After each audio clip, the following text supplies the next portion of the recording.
Hello, everyone, and welcome to Let's Talk About Christianity. I'm Zach. This is Pablo. Keith is Hola, currently absent. He'll be back. He'll be in back a here in minute. just a minute. Pablo, how's Well, everything going in it's Peru? been We just it's came back been from Peru, so no, well, actually, I've been in Peru, but not in yep, Lima, not in my hometown. right, It's been just a quick trip, but it's it's it's it's work too, no, and right. rewarding. Where'd you go? Where'd you I've been go? in I've been in Arequipa. Arequipa is a city of Lima to the south, 1 hour Okay, by fly, no, by plane. Me okay. So and you flew to Arequipa. yeah, I flew to Arequipa. I've been there one night. We Okay, were just scouting the area with the Church of Christ is there. It is right. suitable to have a campaign with Just 2 for the next year. And we Okay, have so a yes, too. meeting. Yes, Just 2 is going to Arequipa for the next year. We have a meeting with the members, so they agreed to help us. Okay, that's awesome. It will yes, we've been looking for hotels and also resources around Right. the area of the church. It's been good. Oh, the food there is whew, amazing. And Very good. That's what Pablo goes. Pablo goes for the food. That's what he goes for, really. So the Yes To campaign is how many congregations are there in Arequipa? Is there just one or is uh, there multiple? in Arequipa, you mean how many local congregations are in Arequipa? Yeah, Yeah, there yeah, are, uh, for the I know, three. three. It Okay. is 1 million people live in Arequipa. Okay. Wow. I didn't know But the there that church, was many. Wow. no, actually, Arequipa is the second most important city in Peru. Besides Lima. Yes, Interesting. and I mean, if you have the chance not to go to Arequipa, you will see Arequipa is clean, Right. very, Very. I've very never been. clean city. A clean So city, man. so will You the will Yes say, To will the Yes is To this Lima? campaign work with one congregation, or are they going to be working with multiple congregations? No, I mean only with one congregation. It's Okay. the Church of Which Christ in congregation will that be? Hunter. Is the name of the area. Hunter. Okay. Okay. How you been, Well, Zach? that sounds awesome. We've been doing good. Been After doing good. We've been your home for 2 weeks now. yeah, It doesn't feel exactly. like 2 weeks, but Yeah. we've been home for 2 weeks now. So we arrived in Lima on Saturday night. We stayed in a hotel there in Callao. First time we've stayed in that hotel, from what I can gather. Pablo set us up with it. It was clean. It was a nice hotel. I mean, the only thing that got me was the noise. There was noise down the hallway from us, and it made it hard to sleep a little bit during the middle of the night. But other than that, it was a really nice hotel. And then we traveled on down to Ica the next day on Sunday after services. And we stayed in Ica Monday, Tuesday, and Wednesday. We came back Wednesday night. We were in Lima Thursday, and then Friday night after the conference, we went and came back. Flew back home. We got here. I got home Saturday at about 3 o'clock in the evening, 3:30, something of that sort. But it was a good trip. Pablo could attest to that. It was a very good trip. There were 6 baptisms that came from Bible studies. There were already 2 baptisms. There was one on the day that we got there, and there was one on the day that we left. So there was 8 total baptisms, but we had 6 total baptisms come from Bible studies that we had with folks. But it was a very good trip. And Keith traveled this week as well, but he went to a different place. And if he makes it back, we'll ask him how that place went. But it was a good trip. We got to meet some interesting people. Pablo, what's your favorite story from the Peru trip this year from us? Wow. It's um, that's a good question. You have to pick up. It was as soon I got to Ica, we surprised that many people want to to become Christians. No? Right. Only, and we were expecting at least 4 people to be informed, and there was only 1 little girl, and then 2 more appears and say, okay, those are all the girls that want to be Christian, and then 1 more going from. Yeah. 1 more extra. We knew we had 1 baptism. We thought that there were going to be 2, but one of the girls came up to us and said that she wanted to wait. And so we thought there was just going to be 1. By the end of the invitation, there were 4 girls that got baptized that night. So it was a wonderful night. My favorite story, and after I tell this story, Keith can tell us a little bit about his trip. My favorite story was about a woman by the name of Luzmila. We met her in Ica in Suptan High. She's a member of the Suptan High congregation. We had a Bible study with her. Or she was already a member. She had a Bible study set up with us for her son.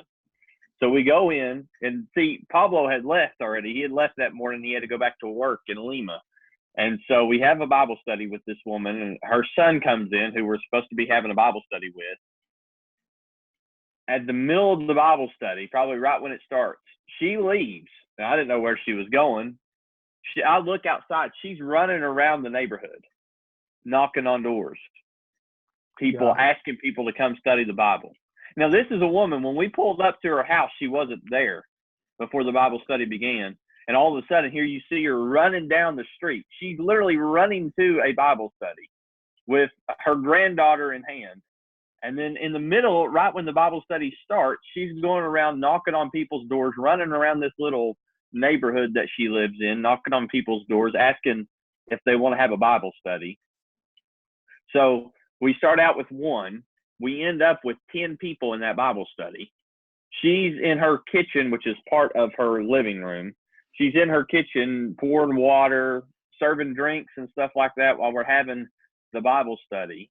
I mean, she's working. Some of the people who came to the Bible study, there were about 4 who had children.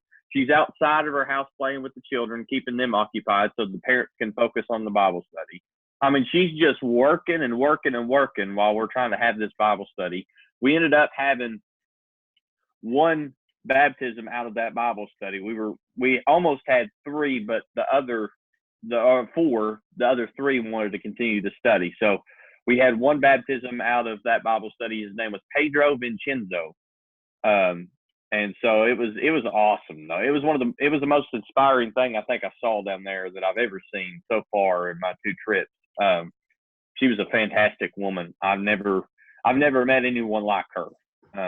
But how many people do you know that run to a Bible study, and then after they run to a Bible study, they're running through the neighborhood asking people to come to the Bible study? It's very unique. But it was a wonderful trip.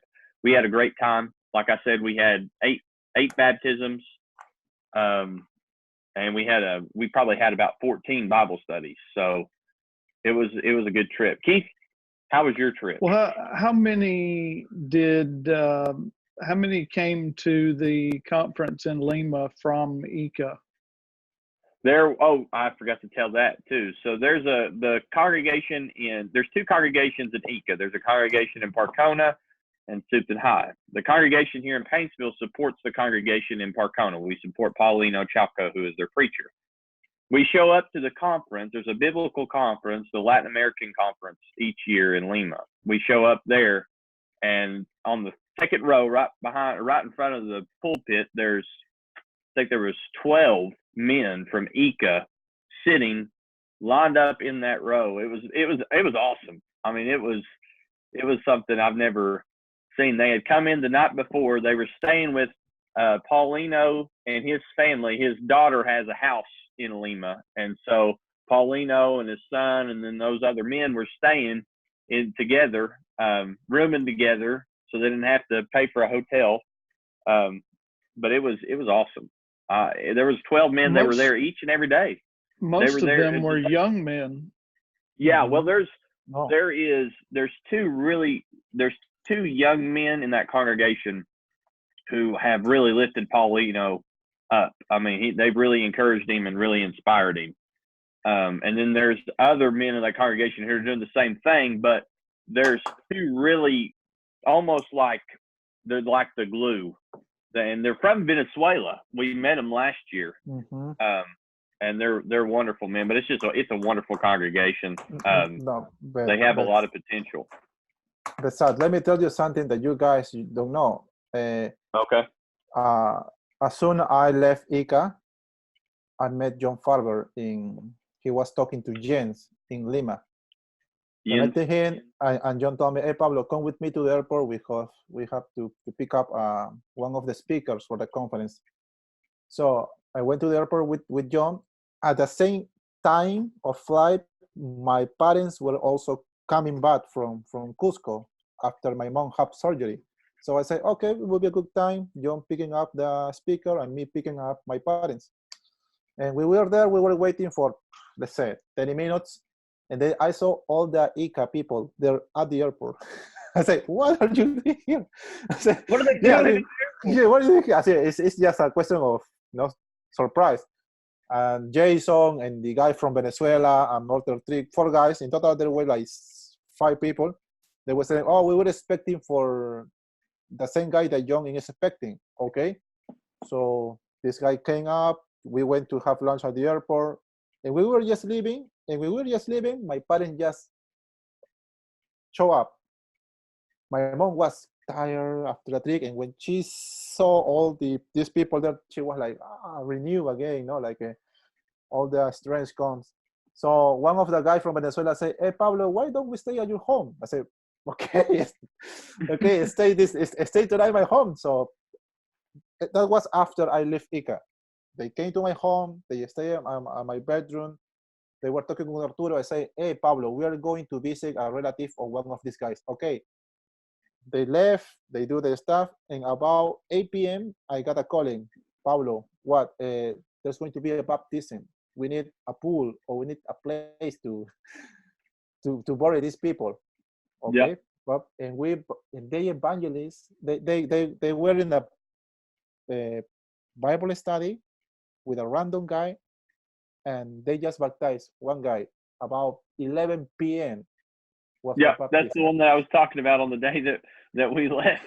And they come in, they said, we had a baptism last night. And we thought it was from somebody who we had a study with in Ica. And we was like, oh, who was it? Who was it? It was he in said, Lima. no, it was in Lima. I said, did you know the guy? He said, nope. Just met him. What he said. It was awesome. But awesome. They're inspiring. Those guys that are in Ica really, I mean, they're awesome. Yeah, there's just no other thing that you they can really stayed say at my about. home that night, and we were making some breakfast, but they left 6 a.m. No, we have to go to their place. Okay, man, follow your plan. I won't interrupt. I mean, it's fantastic. I've never seen anything like it. So there's a lot of good things happening in Ica. Yeah. Well, and then the conference itself was very encouraging. Yes. I don't know how many, I lost count, but I don't know how many congregations were represented on Saturday, but there were about 120 people that were there. And the building there at San Juan de Miraflores was it could have held a few more, but not an awful lot more. Right. There were a lot of people there on Saturday. That was very, very encouraging. So where did you go, Keith? Where did you travel after you went to the conference in Lima? Well, we went, myself, John Farber, Danielle Quintero. We went to Chimbote on Sunday morning and drove up there and met with the church in Chimbote there on Sunday night. And Armando is just doing an absolutely fantastic job. It was encouraging to see the progress that he has made with the facilities there in Chimbote. He's been busy building, and if you were there back in June and you saw the thatch construction of the building, he actually has some walls put up and some wooden walls. And it's my understanding he's done most of that work himself. And he's been very busy. I tell you what was probably more encouraging than anything on the whole trip to me was after services on Sunday night, everybody just standing around talking. And they hung around for a good long while, and we're just fellowshipping with one another. And it was very, very encouraging to see the health of the congregation there at the Atawapa there in Chimbote, and looking forward to the campaign in June. And so on Monday, we went around doing pre-campaign stuff, Ministry of Health, Mayor's Office, the village leader, all that stuff, trying to get details ironed out. Everything looks good for the trip in June. Pretty much looks the same as it did this past year. I don't think there are going to be any major changes from last year. And so, we were able to get a lot of that done on Monday. And then Monday night or Monday afternoon, we left and traveled to the city of Juarez and spent the night at Juarez, and then traveled on to the city of Wari on Tuesday and met with Bartolome and got to see the church there, and got there. And Bartolome, we found out after we got there that Bartolome had instructed the church to come together on Tuesday night. And so we got to meet with the church that was there. And it was, all very, very encouraging. Watery is, I don't know if we'll do a campaign in Watery or not. There are some challenges that are there. That's not my call to make, but it would be different. It would be very, very different. Completely different than anything that Latin American Missions has done there in Peru to this point. It is probably the most singular, beautiful place that I've ever seen in my life. Is that the place where you sent the pictures of the mountains?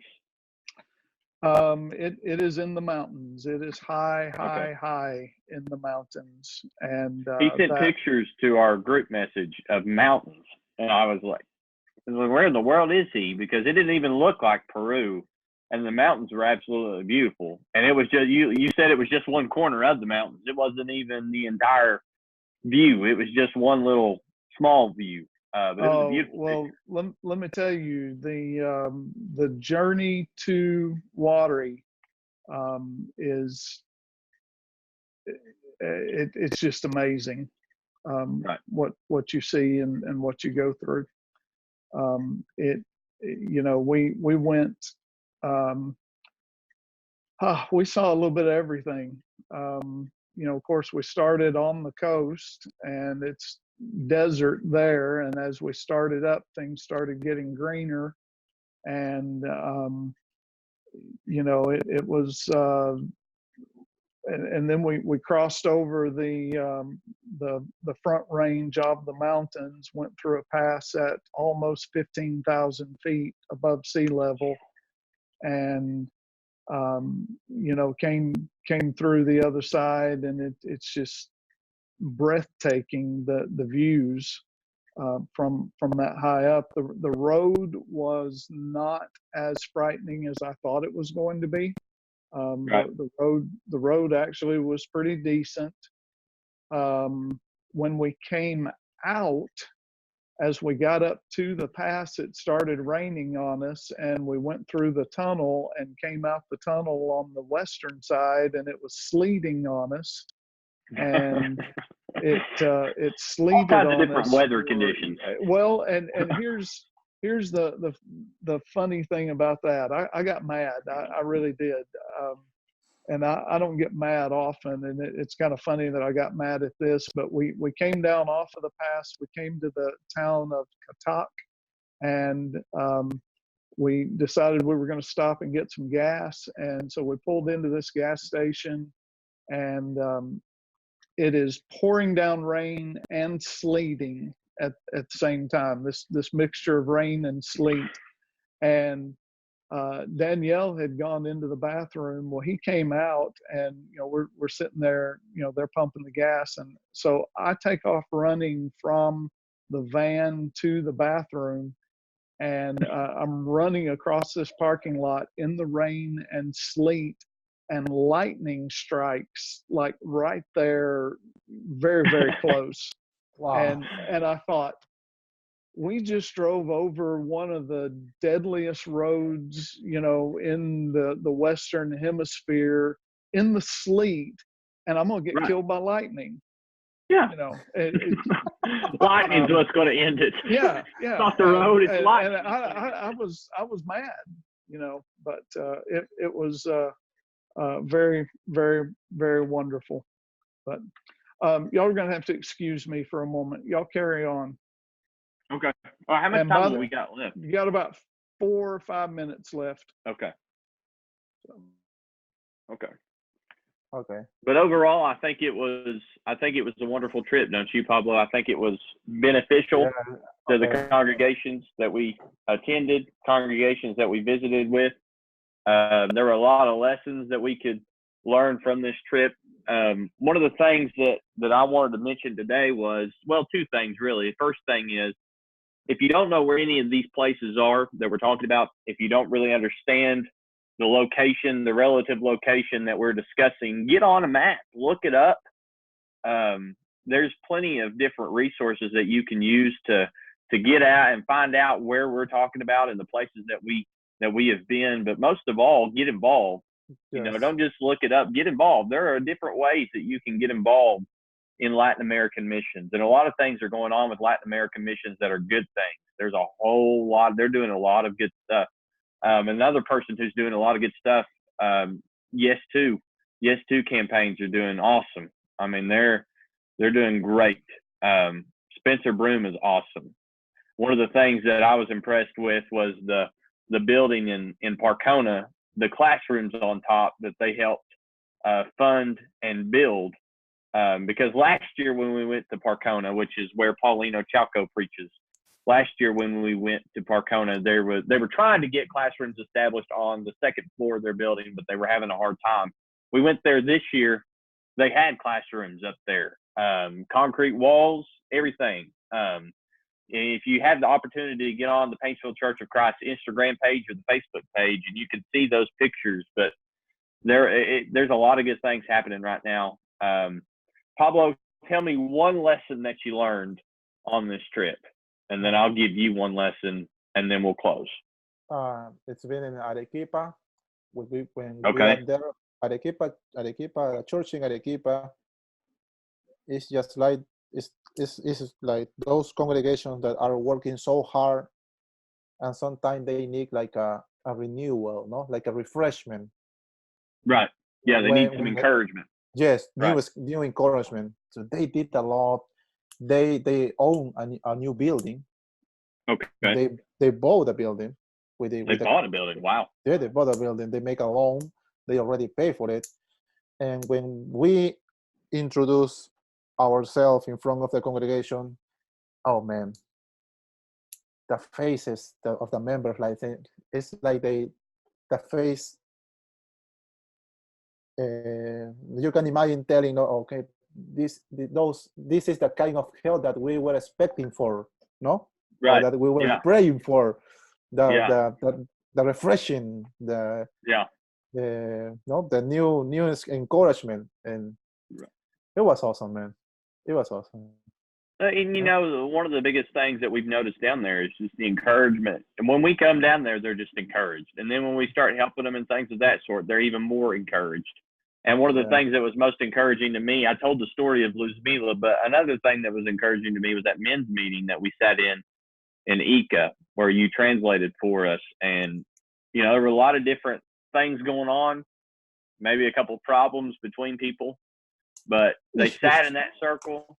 Every congregation has issues. We're human. We have issues with one another from time to time. We frustrate one another from time to time. We get on each other's nerves from time to time. That's just how it is. Yeah. And every congregation has issues. But what was encouraging to me was, as we sat down in that men's meeting, there were a couple of issues between congregations. They sat down, they talked them out, and it was over. They sat down, They talked them out, they solved them, they moved on. And a lot of times we have a hard time doing that. It takes a bigger man to admit that he's wrong, to admit that he's right. And it's very, very difficult from time to time to admit that we're wrong, that we've done something wrong, or that we've done something that has offended someone else, and to apologize for that. But it was very encouraging to see something like that come to fruition in that men's meeting. But I think one of the biggest lessons that I learned, and when I came back home and I preached what we called the Peru sermon, where we kind of give an update of the work that's going on in Peru, one of the biggest things that I learned was the fact that Peru is special. And not many people know that, because not many people have been there. But if you have ever been there, if you've ever been to Peru, no matter where you've been in Peru, you know that Peru is a special place with a lot of special people, especially Christians. They're some of the best, most genuine, most compassionate Christians that I've ever met in Peru. And there's a lot of special things going on in Peru. It's a special place where special things are happening and special people are. And if you're not involved in mission work, and it doesn't just have to be in Peru, but if you're not involved in mission work at all, I would encourage you to look into Latin American missions and get involved in Peru. Travel to that country one time, just one time, see what's going on in that country, and I promise you're going to want to go back. You're going to want to go back. You're going to want to go back and meet those people that you met before, and make new friends and meet new brothers and sisters in Christ, because Peru's a special place where special things are happening, that is full of special people. That is the truth. And Keith will attest to that. And I know Pablo will attest to that, because Pablo is one of those special people. Now, he's a little bit more special than more special than others. Yeah. He's a little bit more special, but look at that big smile on his face. We got to wrap this up. Gracias. We are out of time. All right. Well, thank you guys for listening. Keith, I'm glad you were a part of the program for 10 minutes today. Well, it is what it is. So it's a bad day, man. It's all right. It's all right. We carried it. It's okay. We'll lift you up when you Thank you very much for listening, and we'll see you next week.